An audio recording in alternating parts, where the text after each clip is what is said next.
যে চক্ৰ বিষয়ক কাৰ্যালয়ত কেৱল গাড়ী পাৰ্কিঙৰ জেগা লৈ আহিছে। এই গাড়ী কিন্তু কোনো পতাদাৰৰ গাড়ী নহয়, চব দালালৰ গাড়ী। পলাশবাৰী সমষ্টিটোৱে বৰবাদ কৰি দিছে। নমস্কাৰ, প্ৰাতঃটাইমলৈ আপোনালোকক স্বাগতম জনাইছোঁ। আজি আমি প্ৰাতঃটাইমৰ মাধ্যমেৰে এগৰাকী ব্যক্তিক আপোনালোকক চিনাকি কৰি দিবলৈ ওলাইছোঁ, যিগৰাকী ব্যক্তিয়ে বিগত 3টা টাৰ্ম ধৰি ভাৰতীয় জনতা পাৰ্টীৰ অসম প্ৰদেশৰ SC মৰ্চাৰ সভাপতিৰ দৰে গুৰুত্বপূৰ্ণ পদবীত অধিষ্ঠিত হৈ আহিছে। তেখেত হ'ল কুশল মালাকৰ ডাঙৰীয়া। এইবাৰো নৱনিৰ্বাচিত ভাৰতীয় জনতা পাৰ্টীৰ SC মৰ্চাৰ সভাপতিৰ দৰে গুৰুত্বপূৰ্ণ পদবীত তেওঁ অধিষ্ঠিত হৈছে। পোনপ্ৰথমতে আমি মালাকৰ ডাঙৰীয়াক প্ৰাতঃটাইমলৈ আমি স্বাগতম জনাইছোঁ। হয়, মোৰ ফালৰ পৰাও মই প্ৰাতঃটাইমৰ সকলো বিষয়ববীয়া, কলা কৌশলী আৰু এই সংবাদ প্ৰতিষ্ঠানটোৰ লগত জড়িত প্ৰত্যেকজন ব্যক্তিলৈ মই আদৰ জনাইছোঁ আৰু সম্ভাষণ জনাইছোঁ। আমি পোনপ্ৰথমতে আপোনাৰ পৰা জানিব বিচাৰিম, ভাৰতীয় জনতা পাৰ্টীৰ SC মৰ্চাৰ কাৰ্যকাল কিমান? ভাৰতীয় জনতা পাৰ্টীৰ SC মৰ্চাৰ কাৰ্যকাল বুলিয়ে নহয়, গোটেই ব্যৱস্থাটো একেই। ৰাষ্ট্ৰীয় পৰ্যায়ৰ পৰা একেবাৰে বুথ পৰ্যায়লৈকে আচলতে আমাৰ কাৰ্যকাল 3 বছৰীয়া হয়। প্ৰতি 3 বছৰৰ অন্তত গণতান্ত্ৰিক ব্যৱস্থাৰ জৰিয়তে পুনৰ কমিটি গঠন কৰা হয়। তেনেকুৱা ধৰণে চলে। আপোনালোকৰ বৰ্তমানৰ সভাপতি কোন, আৰু এই যিখন সমিতি আছে ৰাজ্যিক সমিতি, এই ৰাজ্যিক সমিতিৰ যিটো গঠন প্ৰণালী কেনেকুৱা ধৰণৰ? বৰ্তমান ভাৰতীয় জনতা পাৰ্টী অসম প্ৰদেশ অনুসূচিত জাতি মৰ্চাৰ নৱনিযুক্ত সভাপতি হ'ল শ্ৰদ্ধেয়া মুন স্বৰ্ণকাৰ। তেখেত বৰাকৰ পৰা কৰিমগঞ্জত তেখেত থাকে, আৰু এই কমিটিখনত তেখেতক সভাপতি হিচাপে লৈ মুঠ 16গৰাকী বিষয়ববীয়া থাকে। আৰু ইয়াৰ উপৰিও আমাৰ কিছুমান চেল আছে, যেনে মিডিয়া কোষ, অধ্যয়ন বিভাগ, ছ'চিয়েল মিডিয়া, তেনেকুৱা ধৰণৰ বিষয়ববীয়াও আমাৰ আছে। 31গৰাকী, মূলতঃ 31গৰাকী আমাৰ কাৰ্যনিৰ্বাহক সদস্য থাকে। আৰু ইয়াৰ উপৰিও আমি ইনভাইটেড মেম্বাৰ কিছু আমাৰ ৰখা হয়। আৰু এইবাৰ আমাৰ কমিটিয়ে স্পেচিয়েল ইনভাইটি হিচাপে বহুকেইজনক ৰাখিছে। আমাৰ আগশাৰী আমাৰ ৰাজ্যিক যি নেতৃত্ব, তেখেতসকলৰ ফালৰ পৰা যাতে বিভিন্ন সময়ত তেখেতসকলৰ পৰা আমি সাংগঠনিক দিহা পৰামৰ্শ পাই থাকিব পাৰোঁ, আৰু আমাৰ মৰ্চাটোক যাতে অধিক কৰ্মৰত আৰু গতিশীল কৰিব পাৰোঁ তাৰ বাবে। কিন্তু মূলতঃ বিষয়ববীয়া 16গৰাকী থাকে। সভাপতি এগৰাকী থাকে, উপসভাপতি 6গৰাকী থাকে, সাধাৰণ সম্পাদক 2গৰাকী থাকে, সম্পাদক 6গৰাকী থাকে, ট্ৰেজাৰাৰ মূলতঃ এজন থাকে, কো-ট্ৰেজাৰাৰো আমি দিছোঁ। তেনেকুৱা ধৰণে আগবাঢ়ে। আমি এইখিনিতে আপোনাৰ পৰা জানিব বিচাৰিম, যিহেতুকে আপুনি বিগত বহু বছৰ ধৰি বিজেপি দলৰ লগত আপুনি জড়িত, আগৰ মুখ্যমন্ত্ৰীৰ লগত আপোনাৰ এটা সুসম্পৰ্ক আছিল, আমি জ্ঞাত। বৰ্তমান আমাৰ মুখ্যমন্ত্ৰীৰ দায়িত্বত আছে হিমন্ত বিশ্ব শৰ্মা ডাঙৰীয়া। আপোনাৰ ব্যক্তিগতভাৱে হিমন্ত বিশ্ব শৰ্মা ডাঙৰীয়াৰ লগত সম্পৰ্ক কেনেকুৱা? ব্যক্তিগত হিমন্ত বিশ্ব শৰ্মা ডাঙৰীয়াকতো মই বহুত আগৰ পৰাই চিনি পাওঁ। যেতিয়া আমি লগ পাইছিলোঁ, তেখেতৰ কিমান মনত আছে মই নাজানো, কাৰণ দৈনন্দিন জীৱনত তেখেতে বহু মানুহৰ লগত তেওঁৰ যোগসূত্ৰ হয়, আৰু যথেষ্ট কৰ্মব্যস্ততাৰ কাৰণে বহু কথা ইফাল সিফাল হৈ থাকে। কিন্তু মই যেতিয়া 1984 to 87 বিবৰুৱা মহাবিদ্যালয়ত অধ্যয়ন কৰিছিলোঁ, তেতিয়া হিমন্ত বিশ্ব শৰ্মা কটন মহাবিদ্যালয়ত আছিল, মোতকৈ তেখেত জুনিয়ৰ। আৰু বাকী মই যিটো আমাৰ পলিটিকেল যিখন প্লেটফৰ্ম, এই পলিটিকেল প্লেটফৰ্মত মই তেখেতক ক্ল'জলি বহুবাৰ পাইছোঁ। কাৰণ যোৱা লোকসভা নিৰ্বাচনৰ সময়ত মই বৰপেটা লোকসভা সমষ্টিত প্ৰভাৰী আছিলোঁ SC মৰ্চাৰ ফালৰ পৰা, আৰু তেতিয়া বঙাইগাঁও টাউনত তেখেতৰ লগত মই সভা অনুষ্ঠিত কৰিছিলোঁ, আৰু বহুখিনি অন্তৰংগ এটা মুহূৰ্ত পাইছিলোঁ, কথাও পাতিছিলোঁ। তেখেতে জানে, সকলো কাৰ্যকৰ্তাক তেখেতে জানে। কেতিয়াবা হয়তো সন্মুখত থকাজনক ক'ত লগ পাইছোঁ বুলি সুধিব পাৰে, কিন্তু ভাৰতীয় জনতা পাৰ্টীৰ প্ৰত্যেকটা স্তৰৰ লগত ডক্টৰ হিমন্ত বিশ্ব শৰ্মা ডাঙৰীয়াৰ যোগসূত্ৰ আছে। আৰু আটাইতকৈ ডাঙৰ বিষয়টো হ'ল যে তেখেতে মুখ্যমন্ত্ৰী হোৱাৰ পিছত প্ৰায় প্ৰতি সপ্তাহ বুলি ক'লেও ভুল নহয় আমাৰ ৰাজ্যিক নেতৃত্বৰ লগত তেখেতে আলোচনাত মিলিত হয়। কেবিনেটৰ পিছত ৰাজ্যিক নেতৃত্বৰ লগত মিলিত হয় ৰাজ্যখনত আমাৰ সাংগঠনিক যিটো ভেটি, এই ভেটিটো অধিক শক্তিশালী কৰাৰ ক্ষেত্ৰত তেখেতৰো দিহা পৰামৰ্শ যথেষ্ট থাকে। গতিকে আজি হিমন্ত বিশ্ব শৰ্মা ডাঙৰীয়া মুখ্যমন্ত্ৰী হোৱাৰ পিছত আগৰ কথাটো বেলেগ, তেখেতটো আমাৰ মাজতেই আছিল, কিন্তু মুখ্যমন্ত্ৰী হোৱাৰ পিছতো দলৰ সকলো স্তৰৰ লগত তেখেতৰ যোগসূত্ৰ আছে। এইখিনিতে মই আৰু এটা কথা আপোনাক সুধিব বিচাৰিছোঁ, আপুনি অসমৰ নেতৃত্ব দিলেও বিশেষকৈ দক্ষিণ কামৰূপৰ আপুনি এজন সুযোগ্য সন্তান, আৰু দক্ষিণ কামৰূপৰ কুশল মালাকৰ বুলি ক'লে হয়তো নিচিনা মানুহ নাথাকিব। বিশেষকৈ আজি কিছুদিন আগতে মুখ্যমন্ত্ৰীগৰাকীয়ে বহুবিলাক চাৰ্কল অফিচৰ লগতে পলাশবাৰী ৰাজচক্ৰৰ বিষয়তো কৰাপশ্যনৰ সন্দৰ্ভত এটা কথা কৈছিল যে পলাশবাৰী ৰাজচক্ৰত বিশেষকৈ মণ্ডল কানানগো বা আছাম দুৰ্নীতি পৰায়ণ দালালে মানে এক বিষবাস্প বিয়পাই দিছে। এই সন্দৰ্ভত মুখ্যমন্ত্ৰীৰ লগতে আপোনালোকৰ স্থিতিবিলাক কেনেকুৱা হ'ব? দালাল নাই, এইটোতো একদম যুগান্তকাৰী পদক্ষেপ, এটা ঐতিহাসিক পদক্ষেপ তেখেতে লৈছে যে সিদিনাখন তেখেতে বিশেষকৈ অতিৰিক্ত উপায়ুক্ত ৰাজচক্ৰ বিষয়া এখেতসকলক মাতি নি এই বিষয়টোৰ ওপৰত গুৰুত্ব সহকাৰে আলোচনা কৰিছে। কথাটো 100% সত্য। আজি ৰাজহ বিভাগৰ এটা গুৰুত্বপূৰ্ণ কাৰ্যালয় হ'ল চক্ৰ বিষয়াৰ কাৰ্যালয়। তাত সাধাৰণতে আমাৰ খেতিয়ক সমাজ যাব লাগে, খেতিয়কসকল যাব লাগে। তেওঁলোকৰ মাটি বাৰীৰ কথা আছে, পিতৃৰ পৰা ৱাৰিছ নামজাৰিৰ কথা আছে, কেতিয়াবা সীমা বিবাদ হয়, ডিমাৰ্কেশ্যনৰ কথা আছে। এনেকুৱা ধৰণৰ বহুত কাম থাকে এই কাৰ্যালয়টোৰ লগত বা চক্ৰ বিষয়াৰ লগত। গতিকে খেতিয়কৰ লগত সম্পৰ্ক থকা এটা অফিচ।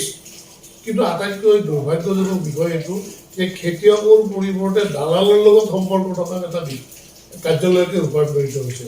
তাৰ উদাহৰণস্বৰূপে আজি দক্ষিণ কামৰূপত পলাশবাৰী সমষ্টিত বহু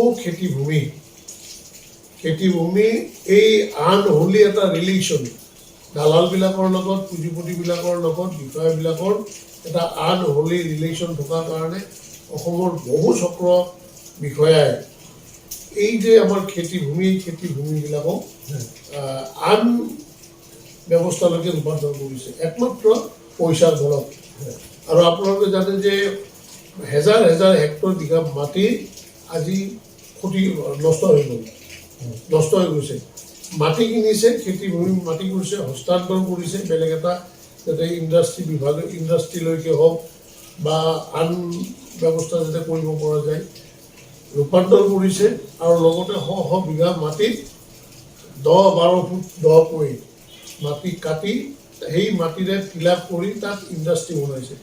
আজি আমাৰ ৰামপুৰৰ পথাৰখন শেষ, ধনতোলা পথাৰ শেষ, সাতপহলি গাঁৱৰ পথাৰ শেষ।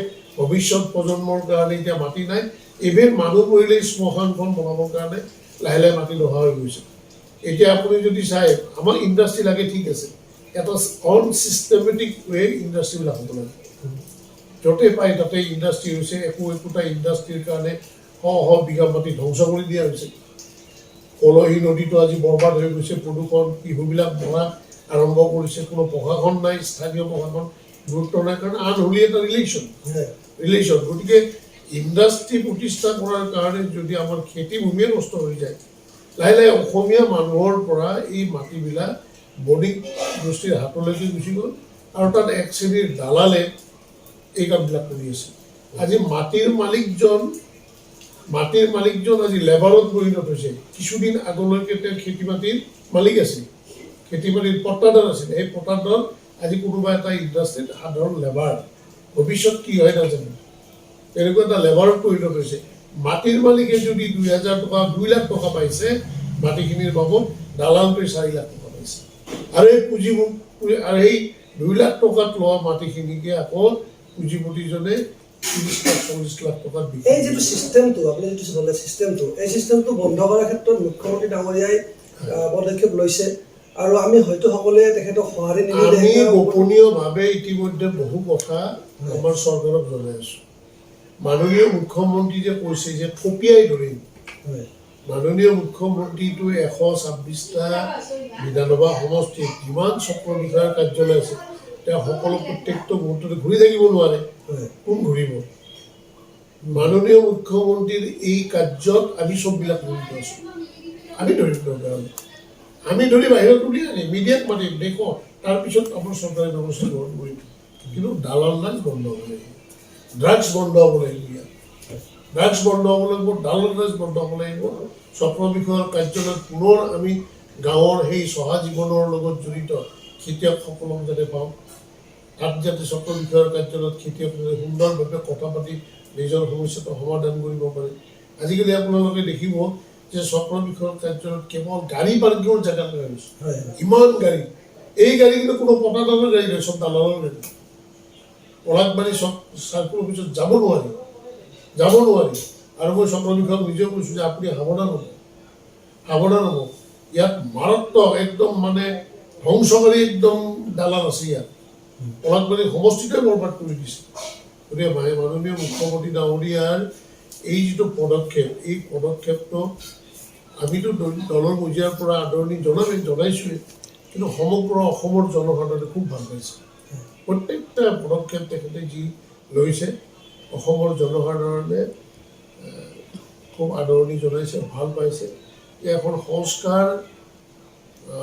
সংস্কাৰ থকা এখন অসম বিকশিত অসম সমৃদ্ধিশালী অসম নিৰ্মাণ কৰিব লাগিলে আমাৰ মাজত যিবিলাক আৱৰ্জনা আছে বেয়া দিশবিলাক আছে এই দিশবিলাক আমি আগতে আঁতৰ কৰি ল'ব লাগিব আমাৰ দক্ষিণ কামৰূপৰ পৰা একমাত্ৰ এগৰাকী বিধায়ক হেমন্ত ঠাকুৰীয়া ডাঙৰীয়া এইবাৰ ৰাইজে প্ৰতিনিধিত্ব নিৰ্বাচন কৰিছে যোৱাবাৰ এগৰাকী আছিলে এইবাৰ হেমন্ত ঠাকুৰীয়া বিগত 100 দিন যিদিকে চৰকাৰখনে 100 দিন পাৰ কৰিলে 100 দিনত আপোনালোকৰ দলে ভবাৰ নিচিনাকৈ তেখেতে কাম কৰিবলৈ সক্ষম হৈছে বুলি ভাবিলে প্ৰথম কথা হৈছে যে হেমন্ত ঠাকুৰীয়া ৰাজনৈতিকভাৱে যথেষ্ট অভিজ্ঞতা সম্পন্ন এজন ব্যক্তি আৰু বিধানসভাৰ পৰ্যায়ত তেখেতে একেবাৰে প্ৰথমবাৰৰ কাৰণে গৈছে গতিকে চৰকাৰী ব্যৱস্থাটোৰ লগত নিজক এডজাষ্ট কৰি সমষ্টিৰ উন্নয়নৰ ক্ষেত্ৰত আগবাঢ়িবৰ কাৰণে তেখেতক আমি সময় কিছু দিব লাগিব কিন্তু নতুন বিধায়ক হিচাপে তেখেতে যি ধৰণে জনসাধাৰণৰ মাজত সোমাই গৈছে প্ৰতিটো অঞ্চলৰ মাজত থকা সমস্যাবিলাক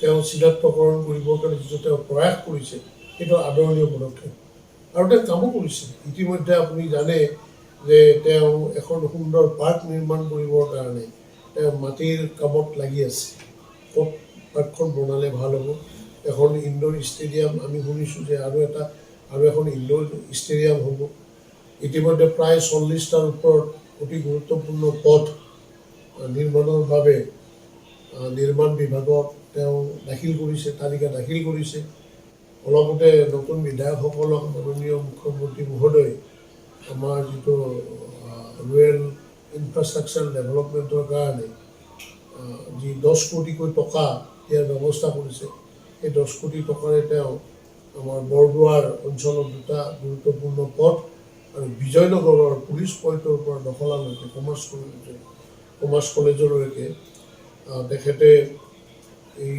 ড্ৰেইনটো নিৰ্মাণ কৰিবৰ কাৰণে ব্যৱস্থা গ্ৰহণ কৰিছে আৰু তেখেতে প্ৰতিখন গাঁও পঞ্চায়তৰ জনসাধাৰণৰ লগত মিলিত হৈ সেই পঞ্চায়তখনৰ যি মৌলিক সমস্যা সেই সমস্যাবিলাক জানিবৰ কাৰণে প্ৰয়াস কৰিছে আৰু মই ভাবোঁ তেওঁক যদি আমি আৰু কিছুদিন দিয়া যায় তেওঁৰ এই অধ্যয়ন ব্যৱস্থাটো সমাপ্ত হ'ব আৰু তাৰপিছত তেওঁ যথেষ্ট কাম কৰিব পাৰিব আৰু তেওঁ উৎসাহী যথেষ্ট বিগত আপুনি বহু বছৰ ধৰি বিজেপি দলৰ এগৰাকী সক্ৰিয় কৰ্মী হিচাপে কাম কৰি আহিছে দায়িত্ব লৈছে এইখিনিতে আমি আমাৰ দৰ্শকসকলৰ ফালৰ পৰা আমি প্ৰশ্ন কৰিব বিচাৰিছোঁ আপোনাৰ ভৱিষ্যত পৰিকল্পনা ৰাজনৈতিক ক্ষেত্ৰত ভৱিষ্যত পৰিকল্পনা একো নাই মই প্ৰথমতে অসম গণ পৰিষদ দলত আছিলোঁ নীতি আদৰ্শৰ লগত ভাল লাগিছিল তাৰপিছত মই তেওঁলোকৰ নেতৃত্বৰ আচৰণ নেতৃত্বৰ চিন্তা চৰ্চা তেওঁলোকৰ প্লেনিং এই কথাবিলাক ভাল নলগা হ'ল তাৰপিছত মই ভাৰতীয় জনতা পাৰ্টীত দক্ষিণ কামৰূপত I am the first person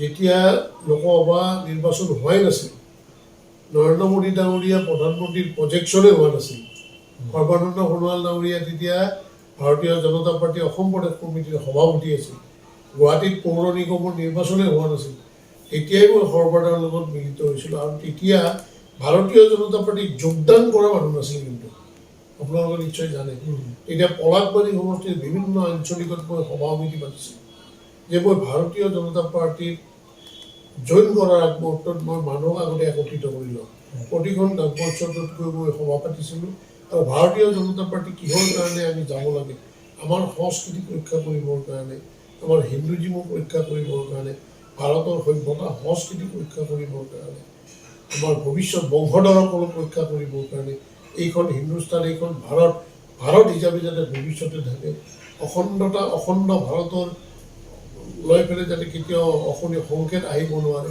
এই সকলোবিলাক বিষয় লৈ এটা দীৰ্ঘম্যাদী কথা চিন্তা কৰি মই ভাৰতীয় জনতা পাৰ্টীত যোগদান কৰিছিলোঁ আৰু মই কিতাপ পঢ়িছিলোঁ যথেষ্ট যে ভাৰতবৰ্ষৰ যিটো কৃষ্টি ভাৰতবৰ্ষৰ যি সংস্কৃতি ভাৰতবৰ্ষৰ যি দৰ্শন ফিলচফি এই আটাইবিলাক ভাৰতীয় জনতা পাৰ্টীৰ মাজত আছে আৰু এই ভাৰতীয় জনতা পাৰ্টীৰ সম্বলেই এইটো আমি যেনেকৈ আমি লিগেচি বুলি ক'লে 1951-ৰ লিগেচি ডাটা আমি বিচাৰোঁ ভাৰতীয় জনতা পাৰ্টীৰ লিগেচিও 1951 জনসংঘ প্ৰতিষ্ঠা হৈছিল সেই কথাবিলাক যেতিয়া পঢ়িছিলোঁ কি ধৰণে ত্যাগৰ